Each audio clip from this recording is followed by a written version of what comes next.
Yo soy Lorena Sánchez, residente de primer año de la beca de cirugía, y hoy les voy a hablar sobre la fisiología de la cicatrización y reparación de tejidos blandos.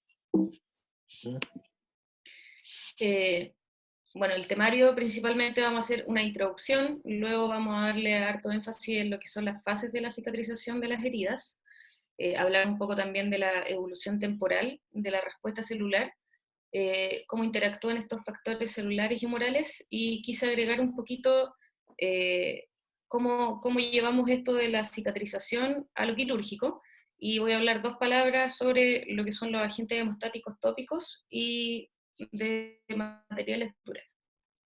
Entonces vamos a introducción, decirles que no es lo mismo una herida aguda que una herida crónica.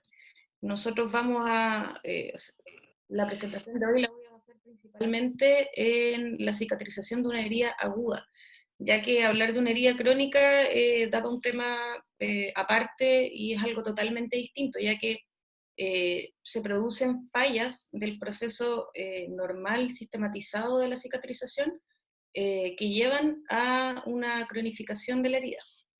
Así que hoy vamos a hablar en el contexto de una herida aguda. Importante recalcar algunos factores que van a condicionar la cicatrización.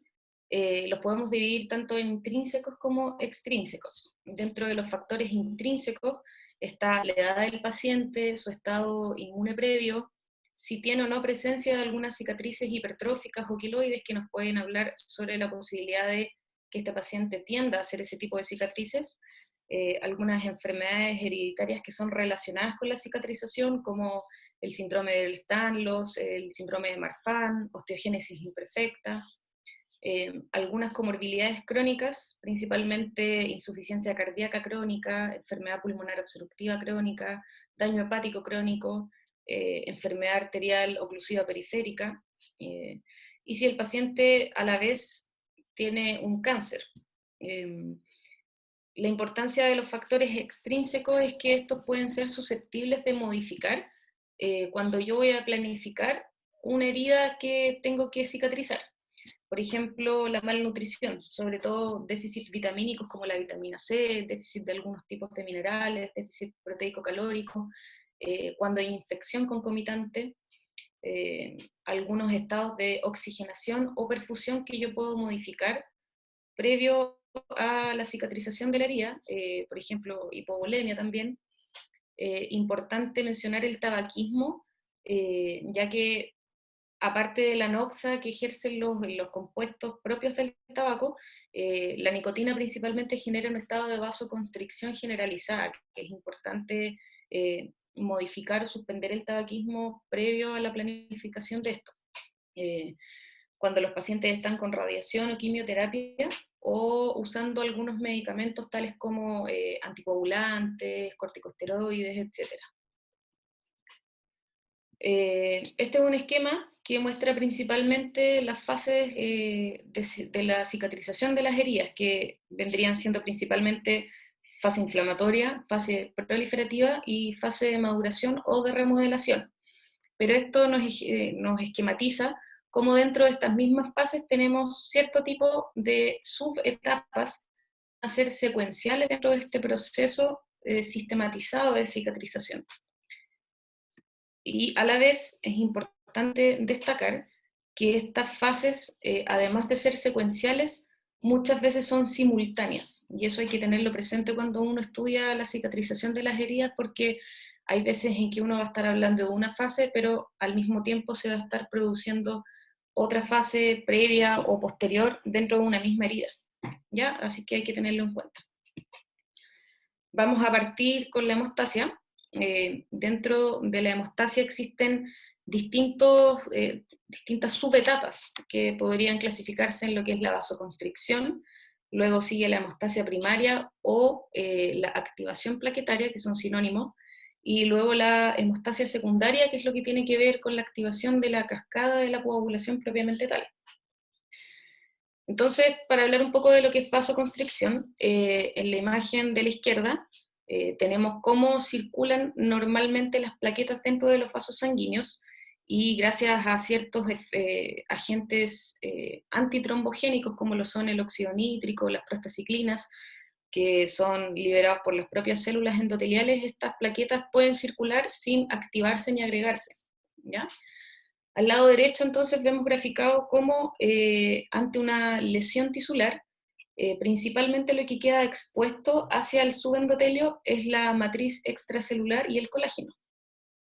Esto en el fondo va a estimular a cierto tipo de mediadores bioquímicos como lo son la endotelina, que los produce la misma célula endotelial, algunos mediadores bioquímicos circulantes como las catecolaminas, epinefrinas, noripinefrinas, y algunos que producen las células dañadas, que todos estos van a llevar a un proceso de vasoconstricción, que en el fondo el objetivo es detener el sangrado inmediato.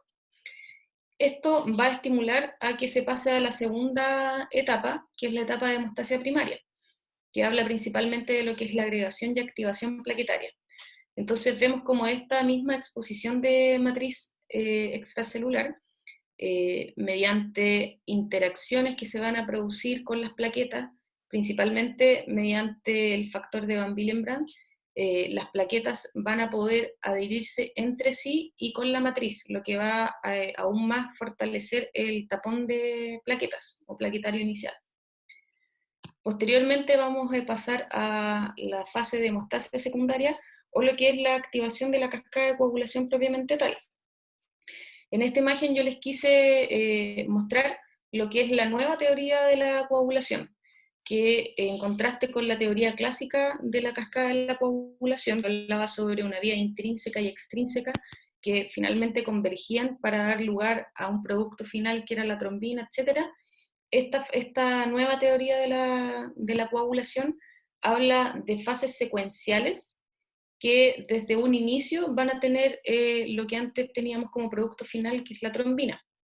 Entonces, tenemos una fase inicial donde vemos que el complejo factor tisular y factor 7 activado van a interactuar con otros factores de la coagulación para dar lugar a el complejo 10.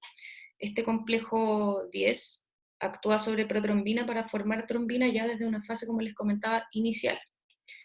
Lo mismo que en contraste con la teoría clásica, vamos a tener desde la fase de amplificación como protagonistas a la plaqueta. La plaqueta incluso va a aportar con cofactores que van a trabajar junto con la trombina para activar a otros distintos factores de la coagulación, teniendo como producto final en esta fase el factor 9 activado.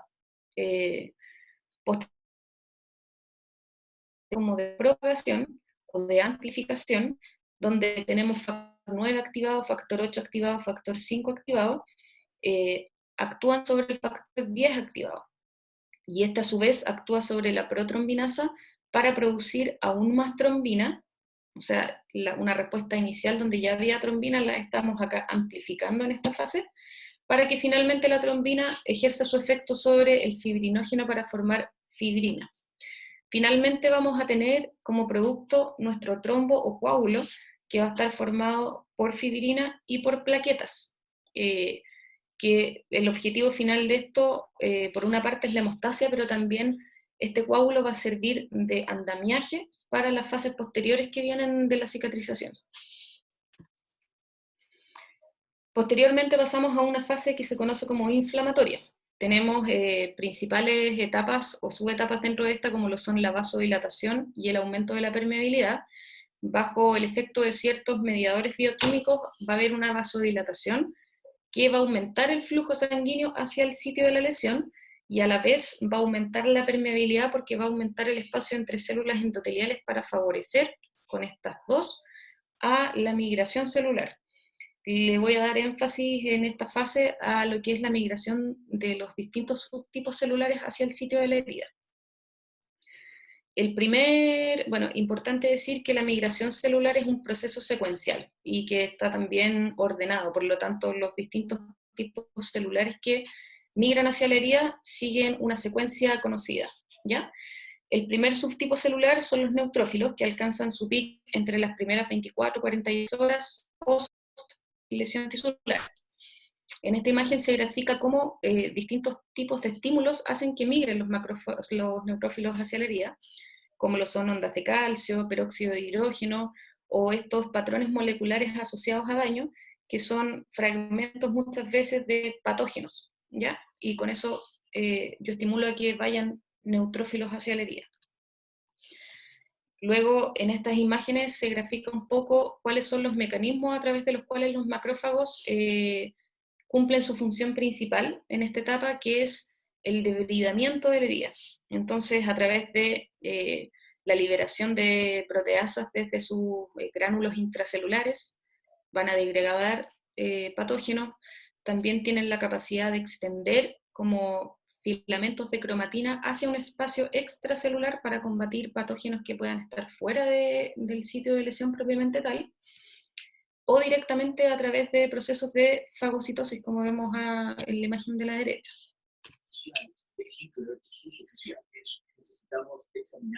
Finalmente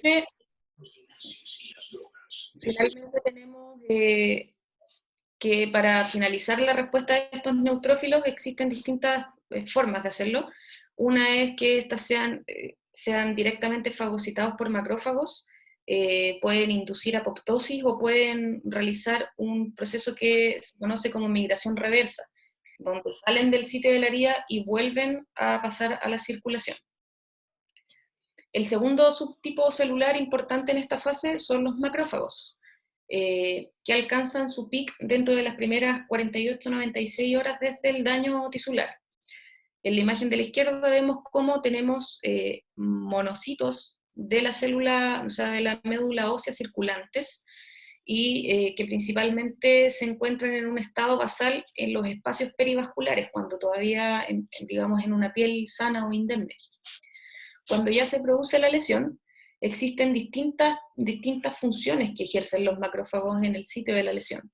Primero, como les comentaba en la diapositiva anterior, pueden fagocitar neutrófilos, con lo que van a terminar la fase inflamatoria o la presencia de neutrófilos en la herida. También pueden estimular a través de ciertos tipos de mediadores bioquímicos a que lleguen más monocitos que se transformen en macrófagos hacia la herida para así amplificar esta respuesta de macrófagos. Pueden realizar también fagocitosis directa de patógenos y pueden producir ciertos mediadores bioquímicos o citoquinas o quimiosinas para producir quimiotaxis de otros tipos celulares, como lo son mediante interleucina 6, factor de necrosis tumoral alfa, interleucina 1, etc. Y finalmente, otro de los subtipos celulares que se hacen presentes en la fase inflamatoria son los linfocitos. Estos alcanzan su pic más o menos a los 7 días en la herida después de producida esta. Principalmente pueden actuar, y al hablar de linfocitos hablo principalmente de linfocitos T, a través de dos mecanismos. Tenemos un mecanismo en que actúan interactuando con células presentadoras de antígenos, a través de lo cual pueden montar su respuesta inmunitaria. Y en la imagen de la derecha tenemos que existen algunos linfocitos T propios de la epidermis, como lo son los subtipos CD8 o citotóxicos, que en el fondo van a estar actuando como primera barrera ante la exposición a patógenos. Y tenemos este subtipo de linfocitos TCD4, que son los colaboradores que van a producir ciertos tipos de citoquinas para montar una respuesta inmune, como lo es a través de interleucina 17, interleucina 12, TNF-alfa, etc. Luego vamos a pasar a una fase proliferativa, que dentro de ella tiene subetapas que son la etapa de fibroplasia, angiogénesis, repitelización, ¿ya? Nuestra fase de fibroplasia, tenemos que lo principal de esta etapa es la formación del tejido granulatorio, que también se conoce como matriz extracelular provisional, ¿ya? El tejido granulatorio, principalmente acá el subtipo celular protagonista son los fibroblastos, ¿ya?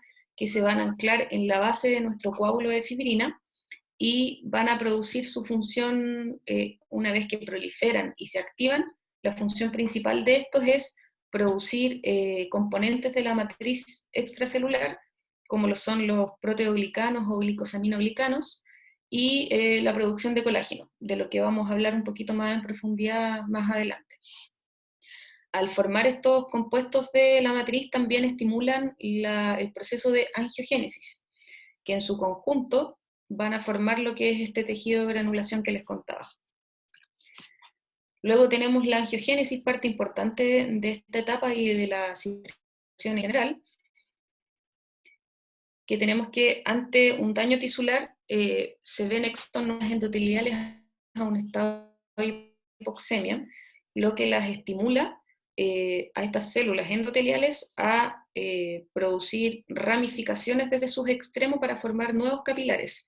Todo esto bajo la influencia principalmente de ciertos factores producidos por macrófagos y otras células, como lo son el factor de crecimiento endotelial, crecimiento derivado de plaquetas. Estos son como los principales necesarios para el proceso de angiogénesis. Quise graficarles también la presencia de los macrófagos también en esta etapa, así como en la fase inflamatoria, en esta fase proliferativa, también cumplen función, colaboran en el proceso de angiogénesis, como les decía, liberando estos factores de crecimiento vascular endotelial, y también colaboran con lo que es la deposición de la matriz extracelular en esta etapa. Luego pasamos a una subetapa de reepitelización, como les comentaba, que principalmente el objetivo de esto es restablecer la barrera externa. Entonces tenemos que nuestros queratinocitos basales y suprabasales sufren cambios morfológicos que les permiten migrar desde los bordes de la herida hacia el centro, para rellenar este defecto y de esa manera proliferar hacia la superficie y formar esta capa de células externas. ¿Ya? Luego pasamos a una fase de remodelación. Principalmente tiene lugar lo que es el reordenamiento del colágeno y la contracción de la herida. En lo que es reordenamiento del colágeno, como les comentaba, tenemos principalmente un tejido granulatorio que va a estar compuesto en su mayoría o en una mayor proporción a lo habitual por colágeno tipo 3, que esto progresivamente en el tiempo se va reordenando bajo el efecto de ciertas metaloproteinasas y vamos a tener mayor presencia de colágeno tipo, que es el colágeno que le va a dar fuerza y estructura a nuestra cicatriz, y es el colágeno predominante en la piel normal. Como esta herida o esta cicatriz va a migrar cada vez más a ser una cicatriz avascular y acelular, también se van a producir ciertos procesos de apoptosis para ir liberando de células esta nueva cicatriz. Acá tenemos un esquema que nos grafica a través del tiempo cómo en una fase inicial nuestra cicatriz va a estar formada principalmente por colágeno tipo 3, que puede llegar hasta una proporción de un 30%, siendo lo habitual 10 a 20%, y fibronectina, pero que con el tiempo se va a ir reemplazando por el colágeno tipo 1, a la vez que va a ir adquiriendo fuerza nuestra cicatriz. ¿Ya? Otra etapa importante de la fase de remodelación es la contracción de la herida, que es llevada a cabo por los miofibroblastos, que en el fondo son fibroblastos modificados que poseen citoesqueleto y proteínas contráctiles. Entonces estos miofibroblastos se depositan sobre el colágeno y a través de estas proteínas contráctiles que tienen la actividad de una suerte de músculo liso, la herida. Y una vez más destacar acá el rol de los macrófagos, que también se encuentran en esta fase, principalmente cumpliendo funciones de remodelación de la matriz a través de la degradación de compuestos de matriz y fagocitosis de distintos patógenos. Este gráfico un poco lo que es la evolución temporal de la respuesta celular a través de las distintas fases de la cicatrización. Vemos como cada una de estas células tiene su predominancia en distintos tipos en distintas fases de la cicatrización, como lo son neutrófilos y macrófagos en la fase inflamatoria, luego pasamos los fibroblastos durante la fase proliferativa, que finalmente permanecen junto con macrófagos durante la fase de maduración o de remodelación. Y esta imagen esquematiza un poco cómo es la interacción entre los distintos tipos celulares y sus factores humorales dentro del proceso de cicatrización, pero aquí hay que destacar un poco el rol del macrófago como protagonista central de la cicatrización, ya que se encuentra presente en todas las fases de la cicatrización y cumple roles fundamentales con los cuales su ausencia no harían posible este proceso. Como les comenté al principio, cómo llevar un poco esto de lo que es fisiología del ácido lisérgico, voy a dos palabras sobre lo que son los agentes hemostáticos tópicos, ¿ya? Conocerlos y conocer cuál es su mecanismo de acción. Los agentes los podemos dividir en agentes absorbibles o sintéticos. Acá me gustaría, por ejemplo, dentro de los agentes absorbibles, tenemos colágeno mixto, una acción principalmente en lo que es la adhesión y activación plaquetaria. O sea, vamos a estar participando principalmente en lo que es la fase de hemostasia. Por ejemplo, dentro de este mismo tipo de agentes absorbibles tenemos la celulosa regenerada oxidada, que proveen una matriz física para, ¿ya? Y hay que conocerlo en el fondo. Esto a modo de petición especial de mi tutor, el doctor Lima, vamos a hablar dos palabras también de lo que son los materiales de sutura y la importancia que tiene conocerlos en relación a los tejidos y a la cicatrización para los que lo utilizo en el fondo. Importante conocer que todos estos materiales tienen ciertas características, como lo son propiedades de absorción, o sea, existen absorbibles, no absorbibles, la configuración física que se traduce en el calibre, que puede ser de 1,0 a 10,0, por ejemplo, de los mismos materiales de sutura, la fuerza tensil que posee cada uno, el coeficiente de fricción que se va a relacionar con la fuerza o la capacidad para que el nudo se mantenga en el tiempo, lo que es elasticidad, plasticidad y memoria, que están muy relacionadas entre sí, la reacción tisular, o sea, cómo este material de sutura va a interactuar con mi tejido y qué es lo que va a provocar en él, y la capilaridad en el fondo, que habla de la capacidad de filtrar el líquido que va a tener, lo que va a traducir posteriormente en seromas, etc. Esto me pareció súper importante recalcar, lo que es la elección del material de sutura y cómo yo lo aplico a lo que conozco de la cicatrización. Sabemos que nuestro tejido, como les decía, va a tener una resistencia normal que probablemente después de una herida nunca va a alcanzar a tenerla de un tejido o piel indemne, pero es importante conocer la resistencia normal de los distintos tipos de tejidos, por ejemplo, piel, tejido subcutáneo, aponeurosis, como lo son intestino, colon, vejiga, etc. Y con qué velocidad cada uno de estos tejidos va a ir ganando resistencia tensil, porque eso va a tener relación con el tipo de material de sutura que yo voy a tener que elegir, que también van a tener cada uno una resistencia tensil en particular, y cada uno de estos también con cierta particularidad va a ir perdiendo resistencia tensil con cierta velocidad, o sea, va a tener una cierta durabilidad. Entonces es importante al momento de elegir ver cómo interactúa el tejido con el material de sutura. Y esto más que nada a modo de graficarles un poco los distintos materiales de sutura que tenemos, como cada uno de estos tiene distintas características, ya que hablar de materiales de sutura probablemente sea para el tema de una presentación aparte, porque dependiendo de sus características particulares, clínico más adecuado en los distintos tipos de tejidos, por esto que les hablaba de la reacción que existe entre el tejido mismo y las características del material. Acá les dejo las referencias principales que utilicé para la presentación, y eso sería. Muchas gracias.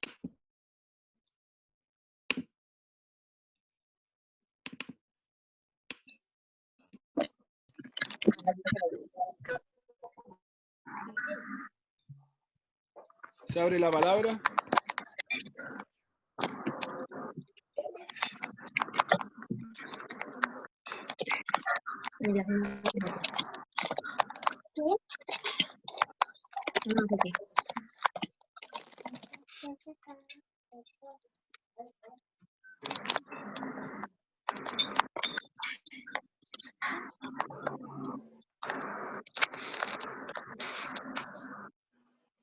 Yo tengo una duda con respecto a la... ¿Aló? ¿Me escuchan o no? ¿Me escucha Lorena? ¿Se escucha? Sí, ok. Se supone que era sobre fisiología y cicatrización, ¿no? De la cicatrización, ¿sí? Quizá hubiera sido también importante poder ver en la parte quirúrgica algunos tratamientos de cómo mejorar la cicatrización en los pacientes. No sé, por ejemplo, quizás haber conversado sobre, no sé, pues la oxigenoterapia, no sé, el tratamiento, por ejemplo, a presión negativa o oxígeno hiperbárico, quizá sería importante porque dentro de la cirugía ocupamos mucho para mejorar la cicatrización de los pacientes, principalmente, no sé, pues, en pacientes diabéticos o infecciones operatoria, no sé, creo que a lo mejor podría ser, más adelante podría haber algún seminario con respecto a eso, porque como que eso me faltó un poquito en esta presentación, pero Sí, no, a lo mejor te lo encargaron en el tema del seminario. Sí, lo planteé en un principio como duda, sobre todo por la parte de reparación de tejidos blandos, pero el tema de oxigenoterapia, del uso de VAC, es más que nada para el manejo de la herida. Entonces era como parte de otro seminario aparte, medio ahí, Ya. y a otro lado. Pero Perfecto. sí, es importante conocerlo igual de pronto. ¿Se escucha ahí o no? Sí, se escucha. Yo encuentro que la presentación estuvo súper bien, Lorena. Es un tema que es complicado, que es largo.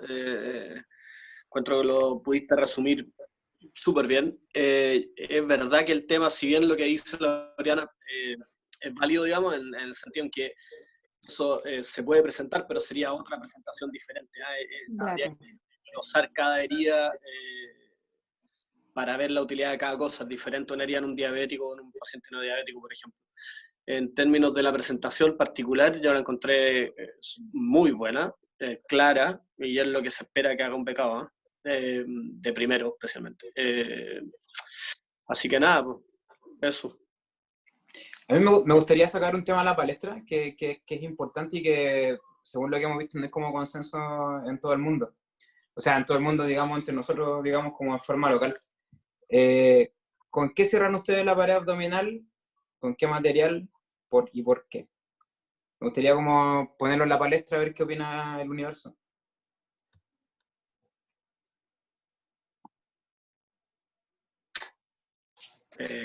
Ramón, si nos quiere aportar algo, Rubén, que hacía harta hernia, doctor Beltrán, que tiene más experiencia. Cristóbal.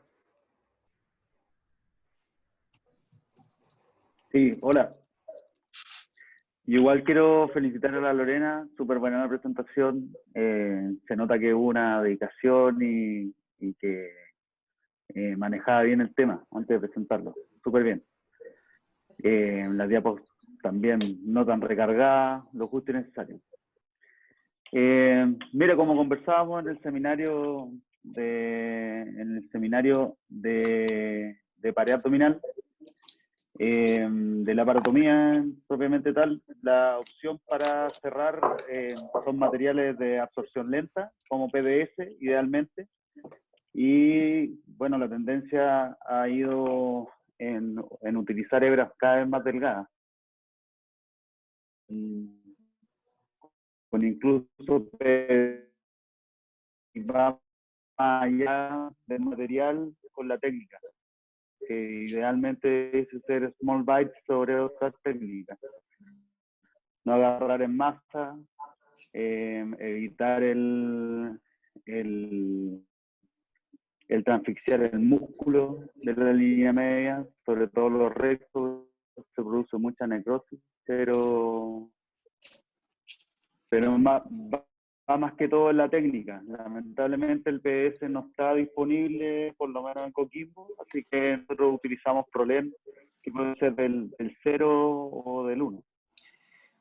Es una cosa importante porque aquí, o sea, eso es lo que dice la literatura. Si uno revisa el tema, claro, el PDS es como el que está más adecuado para usar en términos de memoria y en términos de reabsorción. Nosotros no tenemos PDS tampoco en La Serena y somos pocos los que usamos problemas para cerrar la laboratomía. Entonces yo creo que un tema... Tengo menos experiencia que ustedes, pero el PDS en particular yo lo encuentro muy incómodo de manejar.